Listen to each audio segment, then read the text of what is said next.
Augusta's rock station, 95.5 FM, the home of Lex and Terry mornings. Streaming to the world 24/7 at 95rock.com. Augusta's rock station, 95 Rock.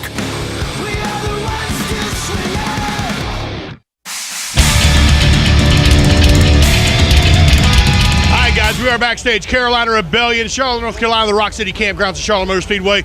Big Troy, the Web Bastard, and Dale from Seether. What's going on, brother? Nothing much. How's it going? So, new album just announced, and actually first single dropped on the first, Words as Weapons, the new single. The new album, of course, called Isolate and Medicate. Tell me a little bit about the new CD. Yeah, man. It comes out July 1st, and we're pretty excited, man. We worked with Brendan O'Brien again.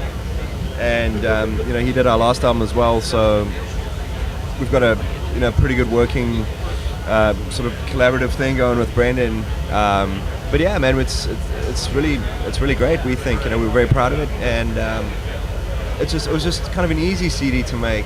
Everything just worked really well. We did the whole thing in about 16 days. Wow. We had the songs down, so it was very much a case of tracking those songs, but. Even in the writing process, that songs kind of came easily and sort of organically, and I think maybe that's a testament to kind of taking a break, going away for a little bit, and then coming back, with full batteries and just, going for it. Well, you have been doing this for quite a while, and the biggest thing, like this album, the song titles themselves and the title of the album seem like there's stories behind them. Right. What is the story behind Words as Weapons? I think much of this album is, and a lot of what Sean writes about is, a lot based on relationships and things like that. Often not maybe the best relationships. Yeah, we remember those. Right, exactly. but I also think, what I understand about it is, he writes in such a way to where it's kind of specific, but it's vague enough to where one can interpret it to your own situation or your own life or relationships. And right. I think that's why people identify well with it, because you can apply it, and I certainly do for me, and it's cathartic, Now, Isolate and Medicate for the title of the album. Where would you come up with an idea just for that to really stick out in somebody's mind? Because that kind of sounds like lock me in a loony bin, wrap me up, and throw away the key. And that's what it comes off to as me, but that's just my weird, messed up thinking. Yeah, and again, it's open to interpretation. For me personally, I think of kind of just hiding away from the world and kind of self-medicating. Maybe not in the best way. No, bottom of the bottle, but we've all been there, bottom right? of the bottle, and yeah, we all have. I think I can actually really relate to that. When my mother passed away about 6 years ago. Sorry to hear that. I kind of did do that, isolate and self-medicate. I went in the bottom of the bottle and just really didn't socialize that much. It was just I wanted to just escape. I think. I'm the same. That's, I guess. It's not the healthiest thing. I guess it's not the best way. In a messed up way, it's kind of effective for me. but no, I agree. It's not the best way, to deal with things like that. But yeah, I think it gives you a perspective. I think I tend to think that everyone has a vice. Everyone has something that gets them through the day. Whether it's booze or smoking or religion or it can be any number of things. Some people are workaholics. Some people can't go a day without going to the gym. I think everybody has some sort of vice. Going to the gym is probably a healthy vice, but I think everyone has something that just gets them through the day. Just makes them feel a little bit better. Releases an endorphin of some sort, and just kind of helps them out.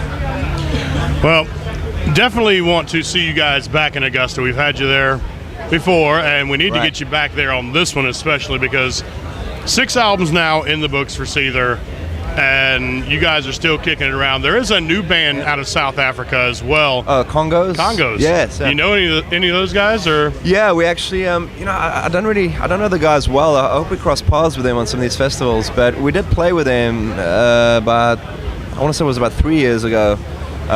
We played sort of the festival in South Africa called Opikopi, and it's out in the middle of the bush, dusty as hell, but really cool, really fun. Right. And there were a lot of people, man. There was probably about 20,000, and we actually headlined, and they played right before us. I didn't get to catch them, unfortunately. And I might have met some of the guys in passing, but I don't recall. So it's four brothers, so I mean, it's right. You know, kind of interesting on that. Yeah, I hope that I hope we do some festivals. I'd like to, get together. I always and chat a little love bit. seeing music from around the world, because music really is the international language. Yeah, doesn't absolutely. matter where you're from, you can connect on a level with somebody, no matter where they're from, through music. Absolutely, and it's music's so important. You know, I remember when I was growing up, it was, it was your identity. You know, what music you listened to. You know, Right. and there were like little cliques. Yep. You know, so the guys who wore, the black jeans and the Metallica T-shirts and the Docs. You know, there was a specific. Oh, well, that guy's cool. Yeah. I'll be friends with that guy. I go over there in the Justin Bieber Yeah. shirt, kill him. Exactly. And then, this is the. Then if there was like the rave, kids listen to the rave music, then it's like, nah, I'm probably not going to have much in common with them. And it's kind of silly, because I mean, I really do love all music now more so than ever. But as a kid, you kind of stick to your, I love metal, and Right.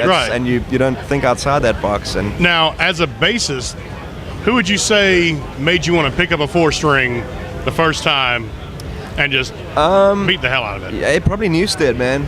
Yeah, Cliff was great, but I really got into Metallica and on the later stuff, and like Justice for All, and I do love the Black Album. I know Metallica purists will, kind of be most of frowning them are right okay now, after the but Black Album. It's everything after Yeah, that. They're like kind of Load and all- yeah. But, load, reload, fuel. Yeah.